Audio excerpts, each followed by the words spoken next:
ಸರ್ಕಾರ ಒಳ್ಳೆ ರೀತಿಯಲ್ಲಿ ಕೆಲಸ ಮಾಡುತ್ತೆ ಅನ್ನೋದು ಈ 2.5 ವರ್ಷದಲ್ಲಿ ಅನಿಸಿಲ್ಲ. ಮುಂದೆ ಮಾಡುತ್ತಾ ಅನ್ನೋದು ಕ್ವಶನ್ ಮಾರ್ಕು. ನವ್ ಆರ್ ನೆವರ್ ಅನ್ನೋ ರೀತಿಯಲ್ಲಿ ಭ್ರಷ್ಟಾಚಾರದಲ್ಲಿ ಮುಳುಗಿದ್ದಾರೆ. ಎಲ್ಲರೂ ಭ್ರಷ್ಟಾಚಾರದ ಪಿತಾಮಹರೇ ಆಗಿಬಿಟ್ಟಿದ್ದಾರೆ. ಯಾರೋ ಅಲ್ಲೊಬ್ಬರು ಇಲ್ಲೊಬ್ಬರು ಭ್ರಷ್ಟಾಚಾರ ಮಾಡ್ತಿದ್ದಾರೆ ಅಂತಿಲ್ಲ. ಈ ಸರ್ಕಾರದಲ್ಲಿ ಮೆರಿಟ್ಟೇ ಭ್ರಷ್ಟಾಚಾರ ಆಗಿಬಿಟ್ಟಿದೆ. ಮೊನ್ನೆ ಡಿನ್ನರ್ ಮೀಟಿಂಗ್ ಕರೆದು ಮುಖ್ಯಮಂತ್ರಿಗಳು ಟಾರ್ಗೆಟ್ ಕೊಟ್ಟಿದ್ದಾರೆ, BR ಎಲೆಕ್ಷನಿಗೆ ಕಲೆಕ್ಷನ್ ಅಂಥೇಳಿ. ಮತ್ತು ಕಲೆಕ್ಷನ್ನು ಮಾಡುವ ಟಾರ್ಗೆಟ್ನ ನಾವು ಈಗ ಅಬ್ಕಾರಿ ಇಲಾಖೆ ವ್ಯಾಪಾರ ಟಾರ್ಗೆಟ್ ಕೊಡುತ್ತೆ, ನೀನು ಇಷ್ಟು ಸೇಲ್ ಮಾಡಲೇಬೇಕು ಅಂತ. ಹಾಗೆ ಇವರಿಗೆ ಮಂತ್ರಿಗಳಿಗೆ ಕಲೆಕ್ಷನ್ ಟಾರ್ಗೆಟ್ ಕೊಟ್ಟಿದ್ದಾರೆ, ಕಲೆಕ್ಷನ್ ಮಾಡು ನಮಗೆ ಕೊಡಬೇಕು ಅಂತ. ಹಾಗಾಗಿ ಭ್ರಷ್ಟಾಚಾರ ಮುಕ್ತವಾಗಿರುವಂಥ ಆಡಳಿತ ಕೊಡೋದಕ್ಕೆ ಇವ್ರ ಕೈಲಿ ಸಾಧ್ಯ ಇಲ್ಲ.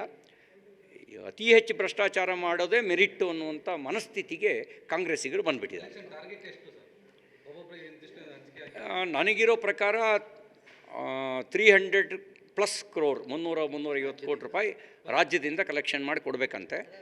ಅದಕ್ಕೆ ಸಚಿವರುಗಳು ಅವರುಗಳಿಗೆಲ್ಲ ಕಲೆಕ್ಷನ್ನಿಗೆ ಟಾರ್ಗೆಟ್ ಕೊಟ್ಬಿಟ್ಟಿದ್ದಾರೆ. ಆ ಕಲೆಕ್ಷನ್ನು ಟಾರ್ಗೆಟ್ ಕೊಟ್ಟು ಕೆಲವರು ಮೀಟಿಂಗ್ ಮಧ್ಯದಲ್ಲೇ ಓಡೋಗಿದ್ದಾರೆ, ಈ ಥರ ಓಡೋಗಿದ್ದಾರೆ ಅನ್ನೋದು ಸುದ್ದಿ ಇರ್ತಕ್ಕಂಥದ್ದು.